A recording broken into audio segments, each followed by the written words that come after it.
The four kinds of kindness are the three jewels of the Buddha, the Dharma, and the Sangha: parents, teachers, and all beings. At the initial level of understanding, the three paths below are those of animals, hungry ghosts, and hell-dwellers. In the cycle of rebirth, these three are below those of humans, asuras, and heavenly beings. But at a higher level of understanding, the three paths can be viewed as the realm of desire, our world, the realm of form where the lesser deities dwell, and the realm of formlessness, where the higher deities dwell.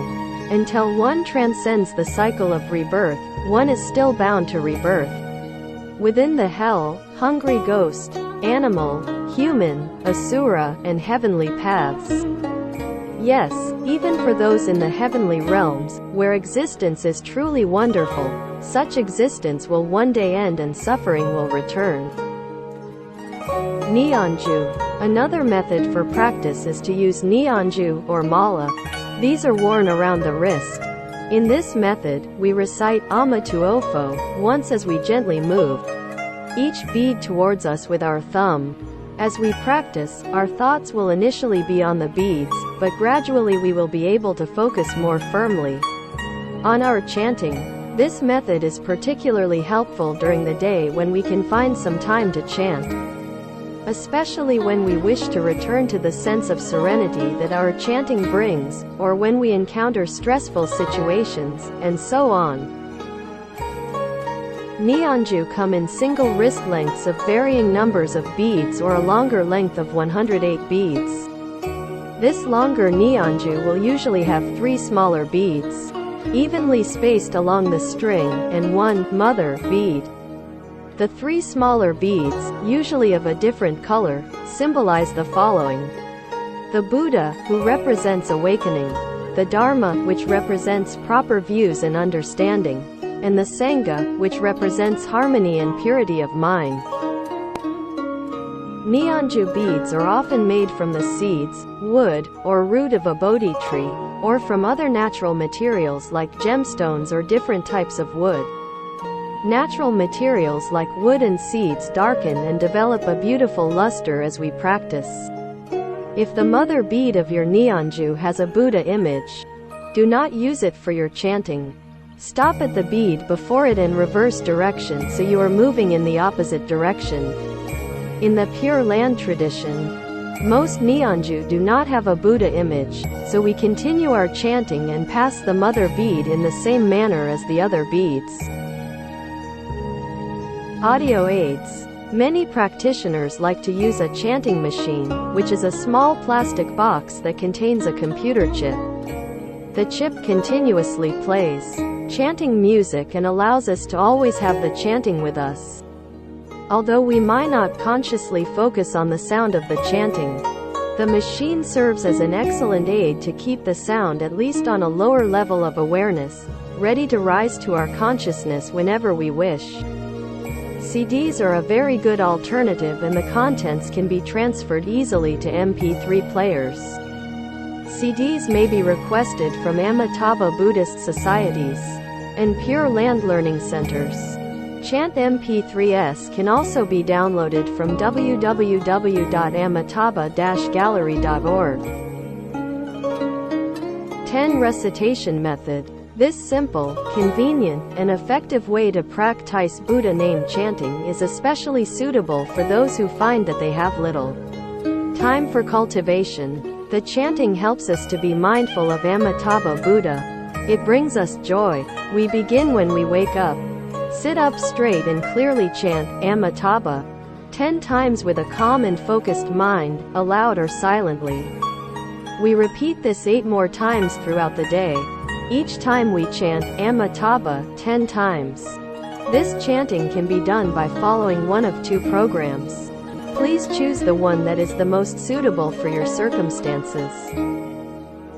One program is to chant upon waking up, before and after breakfast, before work, before and after lunch, before and after dinner, and before retiring. The other program is to chant upon waking up, before breakfast, before and after our morning's work, before lunch, before and after our afternoon's work, before dinner, and before retiring. The key is regularity. Disruption of this practice will reduce its effectiveness.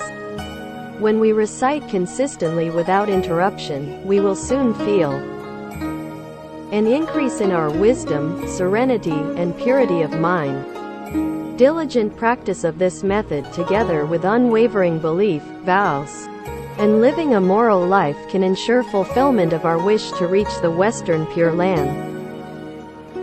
The 5 guidelines. The 5 guidelines form the foundation and are the way we progress in our practice. They are first, the 3 conditions. Second, the 6 harmonies. Third, the threefold learning. Fourth, the 6 paramitas. And fifth, the 10 great vows.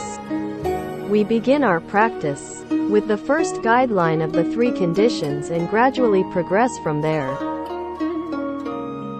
Master Chin Kung extracted these guidelines from the 5 Pure Land Sutras, which consist of 3 sutras, 2 chapters from sutras, and 1 treatise. The Pure Land Sutras and treatise are 1. The Infinite Life Sutra 2. The Amitabha Sutra 3. The Visualization Sutra 4. Samantabhadra Bodhisattva's Conduct and Vows. From the Avatamsaka Sutra 5. The Perfect, Complete Realization of Mahasthamaprapta Bodhisattva, from the Shurangama Sutra 6. The Rebirth Treatise. The 3 conditions. In the beginning of the Visualization Sutra, Queen Vaidehi, having encountered overwhelming family misfortunes, and having thus truly experienced suffering, entreated Sakyamuni Buddha, "The world is filled with suffering. Isn't there a better place, a world without evil? I wish to be reborn there." Through his transcendental powers, the Buddha compassionately displayed all the Buddha lands in the 10 quarters of the universe for her to observe and choose from. As Sakyamuni Buddha expected, she chose Amitabha Buddha's Western Pure Land, also known as the Land of Ultimate Bliss, and requested Sakyamuni Buddha to teach her how to attain rebirth there. Before the Buddha started on the required practices for rebirth, he taught her to practice the 3 conditions, explaining that they were the true causes of pure activities of all Buddhas of the 3 time periods. This important statement tells us that all Buddhas of the 3 time periods of the past, the present, and the future, rely on the 3 conditions as the foundation for their cultivation and attainment of Buddhahood. The first condition is 1. Be filial to and care for one's parents. 2. Be respectful to and serve teachers. 3. Be compassionate and do not kill any living beings. 4. Cultivate the 10 virtuous karmas. Physically, we are to refrain from killing, stealing, and sexual misconduct.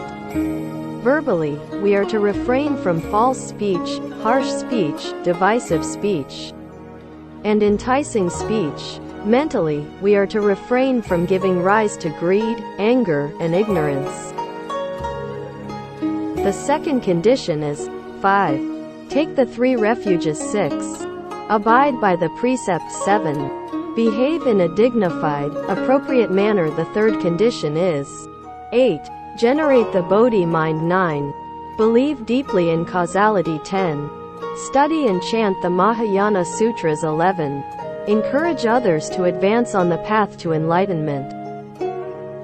The 6 harmonies. The 6 harmonies are guidelines that will enable us to get along in a Sangha, which is the Buddhist community of 4. 2. Harmony in observing the same precepts. 3. Harmony in living together. 4. Harmony in speaking without conflict, or more people, monastic or lay, who practice the teachings together. The 6 harmonies are I. Harmony in having the same viewpoints. 5. Harmony in experiencing Dharma bliss. 6. Harmony in sharing benefits. First is harmony in having the same viewpoints, which means establishing consensuses in a group. The group members must uphold the same principles and methods that they are studying and practicing for harmonious group cultivation. If we want a stable society, everyone needs to get along with one another. Only harmony can gradually draw together and eventually minimize the differences in our opinions, ideas, and ways of life. Then equality can be achieved, and finally, happiness. Second is harmony in observing the same precepts. When we live and practice together, we need to have rules, or else there will be disorder. The rules include the precepts set by the Buddha, which vary depending on whether it is a lay or a monastic sangha.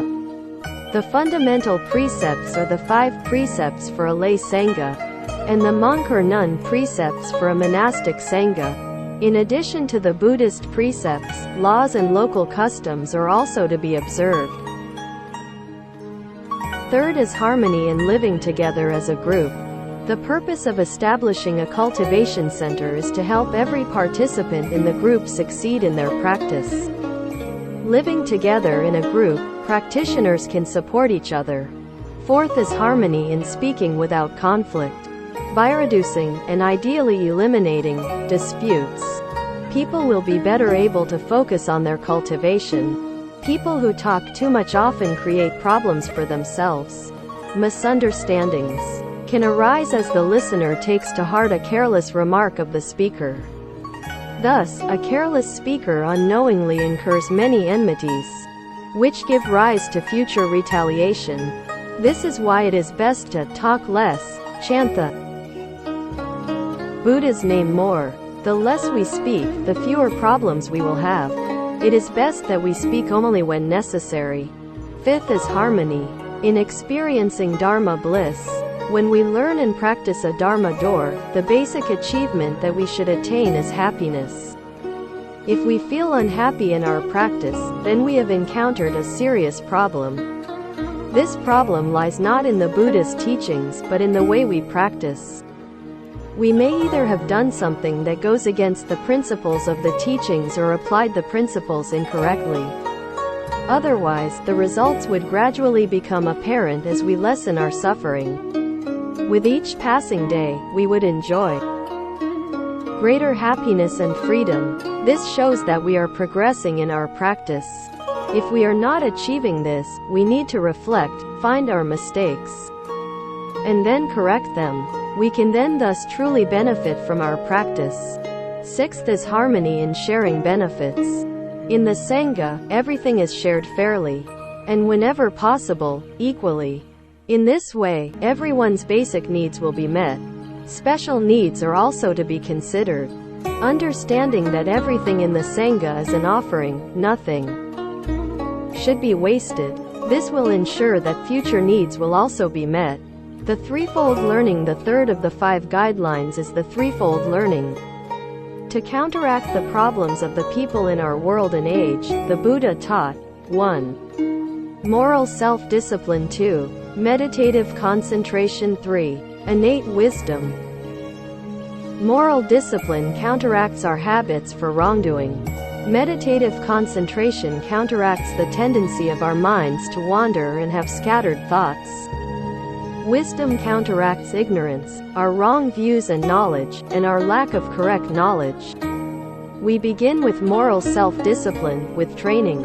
On a basic level, we abstain from killing, from stealing, from sexual or sensual misconduct, from lying, and from the taking of intoxicants. On a broader basis, we behave in a moral and ethical way in everything we do. By not killing, we will revere all life, and have compassion and respect for all sentient beings. By our very existence, we are taking lives. As we walk, we step on insects. To produce the food we eat and the water we drink, millions of other animal and microbiological lives are destroyed. We cannot stop eating or drinking water, but we can make certain we do not waste anything. Understanding our impact on others, we can use what we need, but no more than that. Not killing also has a more subtle aspect. We should not kill the seeds of goodness in others or harm another emotionally. While our thoughts and actions can be damaging to others, it is our speech that all too easily commits this offense. Our careless, sarcastic, or angry words can deeply wound a child, a loved one, a friend. We need to use our speech wisely and speak from the heart that wishes to help others.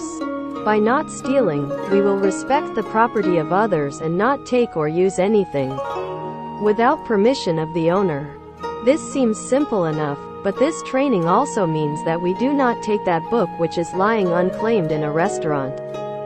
Neither do we keep the extra $1 that the clerk mistakenly gave to us, nor do we take things from where we work for personal use. By not committing sexual or sensual misconduct, we do not indulge in sensual pleasures, understanding that to do so not only increases our attachments and cravings but our suffering as well. By not lying, we speak truthfully, understanding the power that our words can have. We choose our words wisely, realizing that great harm can result from ill-considered, untruthful speech.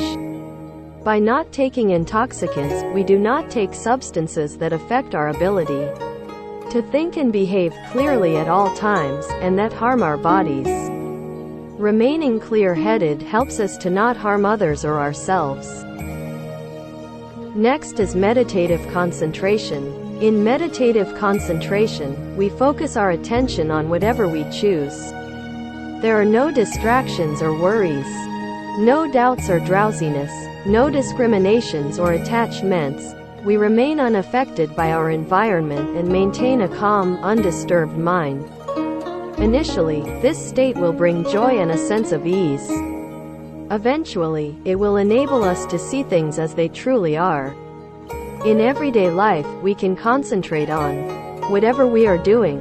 We will be aware of what is happening around us, but we will not be distracted or disturbed by it. In daily life, we can practice meditative concentration in everything we do, whether we are working, watering the garden, or driving our car. We choose the object or activity of our attention and then remain focused on it. We also strive to attain meditative concentration in our Buddhist practice.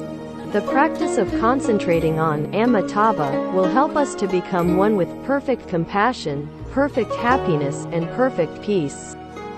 No longer will we feel that we need to attain perfection on our own, as we realize that we are already one with that which is perfect. Third is intuitive wisdom. Intuitive wisdom is not an intellectual pursuit, nor is it a measure of academic intelligence. It is knowing and understanding, and it arises from within us when our minds are clear and calm. The 6 paramitas to interact successfully with others. The Buddha taught us the 6 paramitas, or perfections. The 4th of the 5 guidelines, the paramitas, are the practices of bodhisattvas. The 6 paramitas are: 1. Giving. 2. Precept observation. 3. Patience. 4. Diligence. 5. Meditative concentration. 6. Wisdom. The first paramita is giving.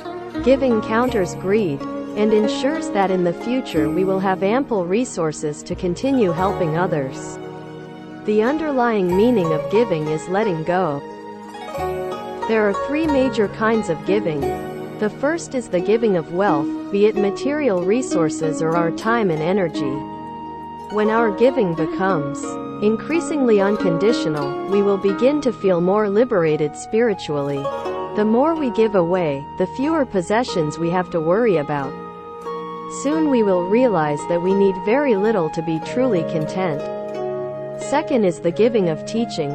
By teaching others, we are helping them to learn how to rely more on themselves. We give material resources to try to solve immediate needs. But if we want to solve needs that are more far-reaching, we teach. It is not necessary to have exceptional skills. Simply teach whatever we are good at and what others are not.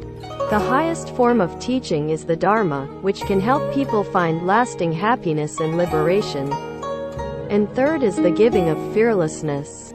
It is to remove the insecurities, worries, and fears of others, whether the other is human or non-human. This giving can be the sharing of a kind word, the giving of our strength and stability, or our understanding. When we relieve the worries and fears of others, and help them to feel more secure, they will be able to find peace and self-respect. The second paramita is moral discipline, which counters worries and unhappiness, and enables us to continue on our way to awakening. In a more literal sense, it means abiding by the precepts.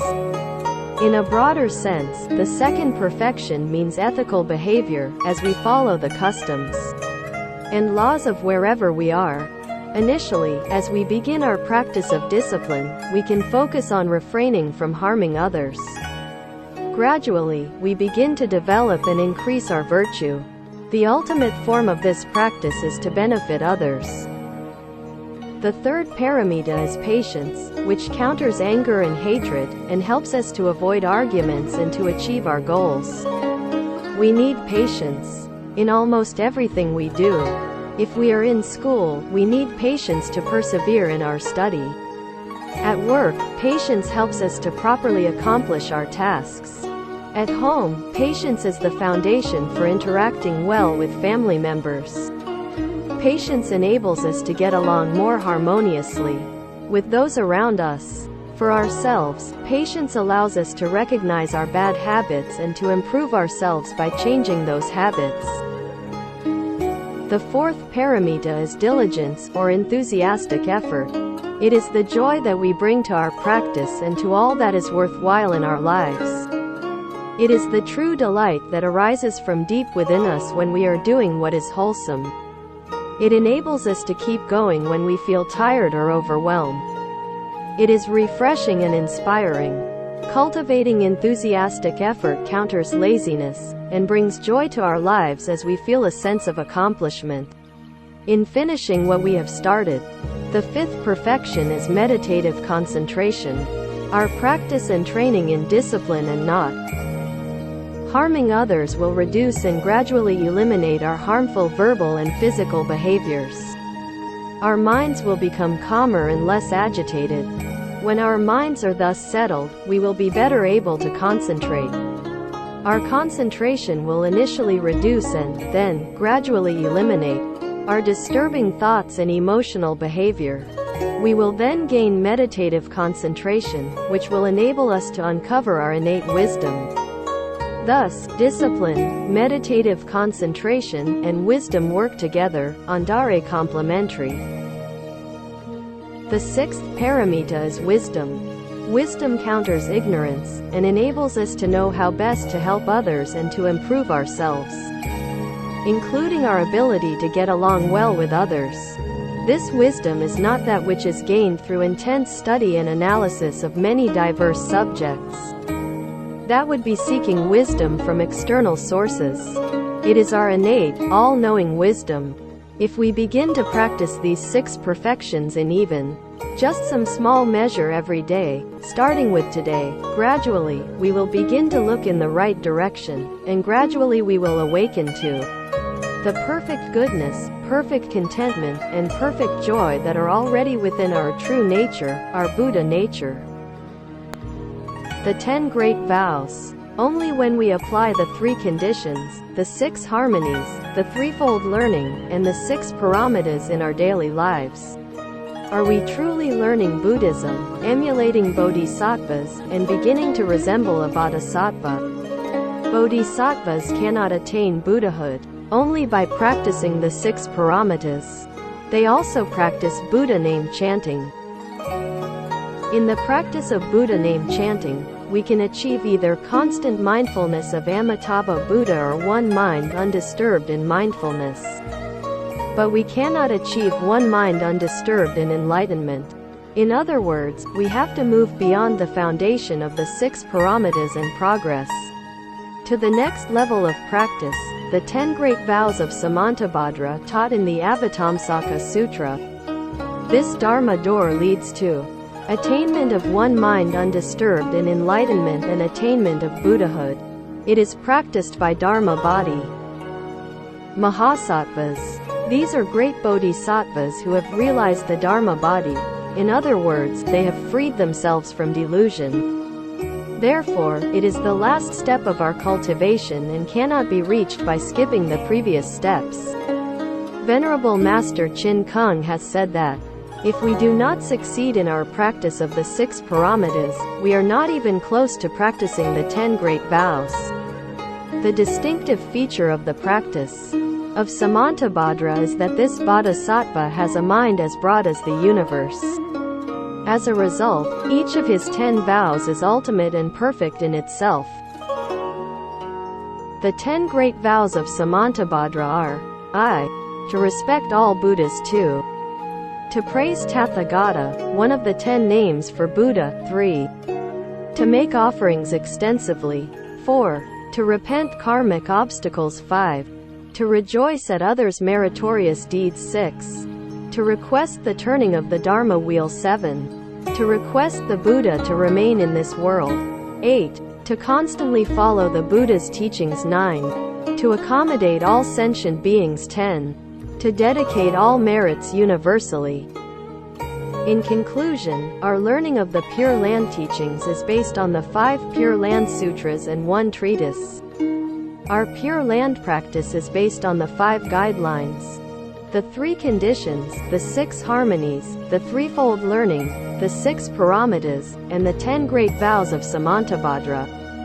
These guidelines are very simple, very clear, and not at all complicated.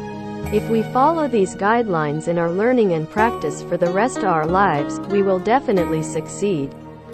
As an ancient sage once said, if 10,000 practice, 10,000 will attain rebirth. We have the principles and the practice methods.